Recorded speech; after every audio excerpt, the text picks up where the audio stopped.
در وهله اول سلام و عرض ادب به تمام عزیزایی که دارن این ویدیو رو میبینن و در وهله اول خدا رو شکر میکنم به خاطر محبتی که به من داشته که اینجا باشم، این شهادت رو شیر بدم و به اشتراک بذارم با عزیزانی که الان دارن میبینن. و خب خدا رو شکر که من در زندگی معجزاتی از عیسی مسیح رو دیدم که باعث شد به عیسی مسیح ایمان بیارم و قلبم رو بهش بسپارم و اون خدایی که از بچگی دنبالش بودم رو پیدا کردم. خدای شکر.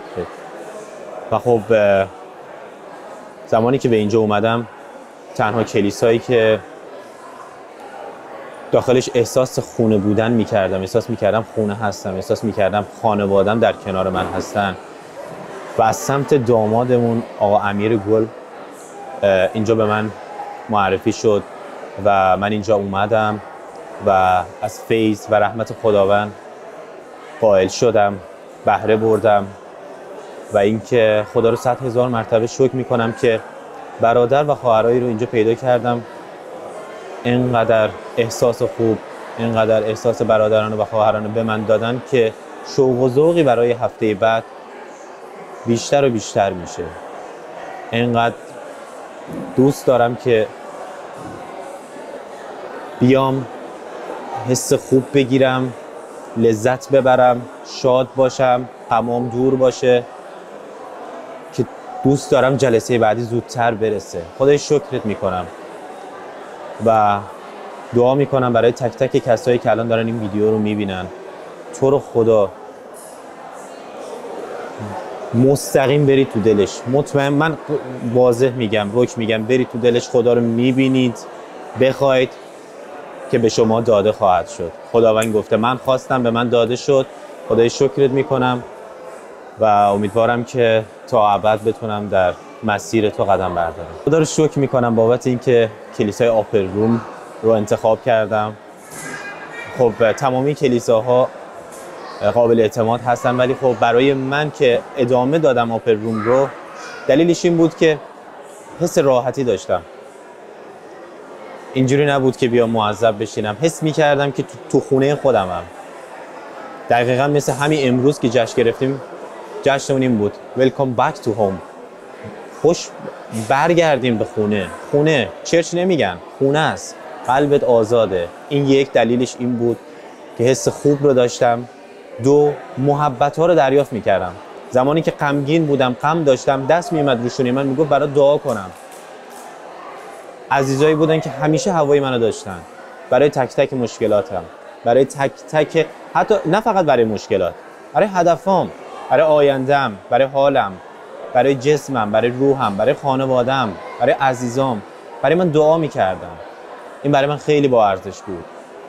و اینکه زمانی که به اینجا می اومدم، از عیسی مسیح بیشتر یاد میگرفتم. میگفتم وقتی که هر جلسه بیشتر میگذشت، میگفتم خب خدایا چقدر لذت بخشی که من دارم از تو بیشتر میفهمم و چقدر بیشتر دوست دارم ازت بدونم.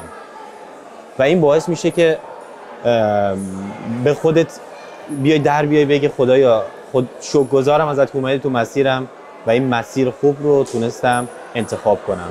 چقدر انتخاب خوبی، چقدر انتخاب درست. زمانی بود که برای اینکه به خودم میگفتم عیسی مسیح، چیزایی که با خودم تکرار میکردم،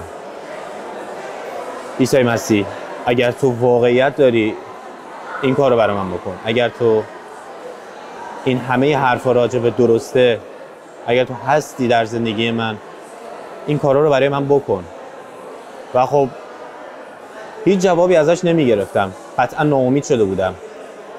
ولی خب در زمانی، تو جایی که من از همه چیز ناامید بودم، حتی شاید به مرگم فکر میکردم به مرگ که تموم کنم این زندگی و واقعیت به صورت یک تصور، به صورت یک خواب، به صورت یک رویا بر من اومد. مسیر زندگیمو به من نشون داد تو جایی که هیچ کس رو دیگه نداشتم. هیچ کس رو به جرئت میتونم بگم، نه مادر، نه خواهر، نه برادر، نه همسر، هیچ کس. همه خانواده‌م هم این قضیه رو میدونن.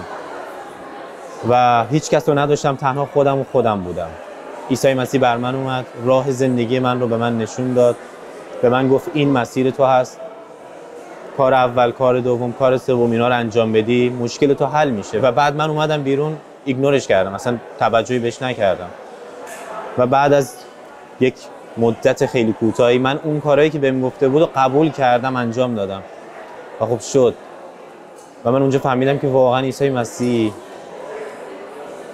منو خوند. در بدترین نقطه‌ای که هیچ کس هیچ کمکی نمیتونست به من بکنه، هوای منو داشت.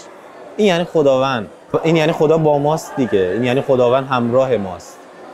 تو سخت‌ترین نقاطی که فکر میکنی هیچ کس رو نداری، به سمتش برو، به سمتت میاد. مطمئن باشید، بخواهید تا به شما داده شود. آمین برای همه چیز.